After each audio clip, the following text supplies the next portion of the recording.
when you think of our times, like the 19th century, with Darwin and then with Freud, with the world wars, we had this, collapse of,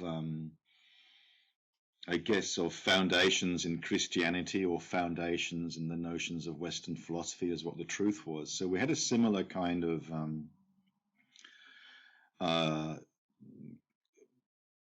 anxiety around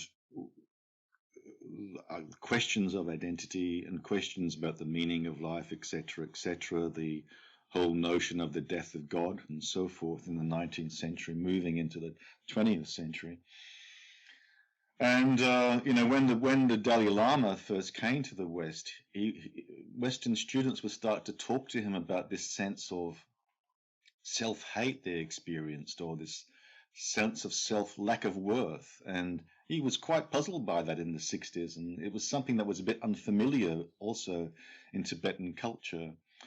Again, I guess, we have a very individualized construction of the self in the West, so it's even more at the pointy end, so to speak, of where we often get into difficulties. And because of our culture is also very individualized as well, so there are lots of ways in which people in the West can experience sense of personal failure that it's quite understandable that we run into all these problems around the self. And so I thought about this a great deal, and I think there's two basic ways of understanding this from my perspective, which I'm using at the moment. So one's the psychological one, so the social psychological sense in which we, primarily through the lens of developmental or relational trauma, most of us as children, we can't escape some sense of some kind of assault on our sense of ourselves, and some more severe than others, of course. But most children will start to struggle with notions of shame or abandonment or rejection, and this leads into often the construction of an ego self, which is very much around the sense of trying to survive and to protect ourselves from these kinds of attacks to our basic sense of self. But what normally happens in those kinds of contexts is the child develops some sense of, I'm bad, or I'm not good enough, or I'm not lovable. There's some basic negative evaluation of the self. And the other thing about this too is that in our culture, the self is formed very much in a dualistic way, in terms of a subject-object duality. And in our culture, we kind of like had this notion that the self is somehow, in here somewhere maybe, and there's other people out there and other objects out there. And this kind of representation of the self leads to a sense in which we can treat ourselves as an object as well. So we can objectify ourselves in the same way as we objectify other people. So I'm bad, or I'm not good enough, or I'm a failure. These are all objectifications of the self. And so often when people come into psychotherapy, or indeed even some kind of spiritual practice, often these experiences are the ones which Barry talks about, which have been repressed or dissociated from the unacceptable. So like there could be, it could have been when we were growing up, it might not have been acceptable to, say, express ourselves as a male through crying, or it might not have been acceptable as a girl to express ourselves through anger. So these emotions like anger or crying become compartmentalized away. They're kind of like not acceptable in our family of origin or in our culture sometimes. So and also in trauma sometimes there can be a whole process of dissociation, so that experiences of trauma such as domestic violence or sexual abuse, we can disconnect from those through a process of, in order to go on surviving, they become kind of like dissociated from. They become different parts which we dissociate from.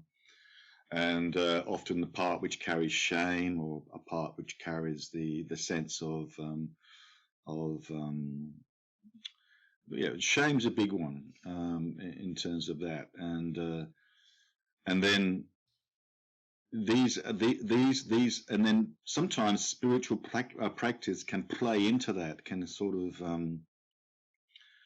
like, for example, if we grew up with an attraction to the same sex, and that wasn't acceptable in our family, or that becomes repressed or dissociated from,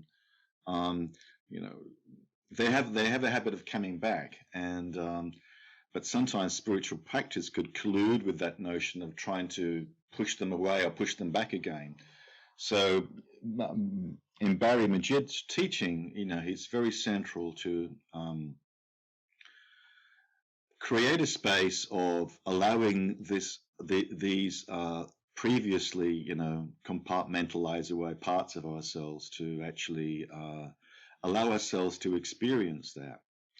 And in a kind of relational trauma, we're wanting to provide a relational home for those parts of ourselves that we've disconnected from. So the therapist or the Zen teacher hopefully provides a relational home, in the sense in which the student or the client can then, through the acceptance of the teacher, learn to bring an acceptance of that to themselves as well.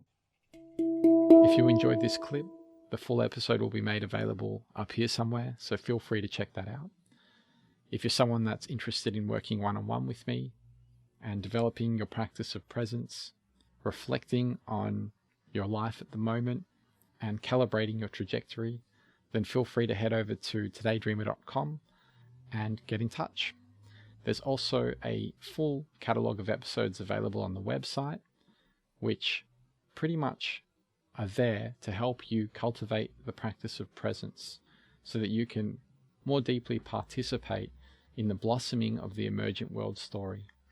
So there's episodes on rituals, meditation, different ways you can cultivate presence, find meaning in life, working with psychedelics, and a whole host of other things that, surround spirituality and surround this idea of coming back to this moment right here and right now, and deepening almost like your connection with yourself and with others through intimacy, relational practices. There's a whole host of episodes. Feel free to check it out if you're into that kind of stuff. Anyways, thank you for your attention and for sharing this moment with me in the here and now. And until next time, be well.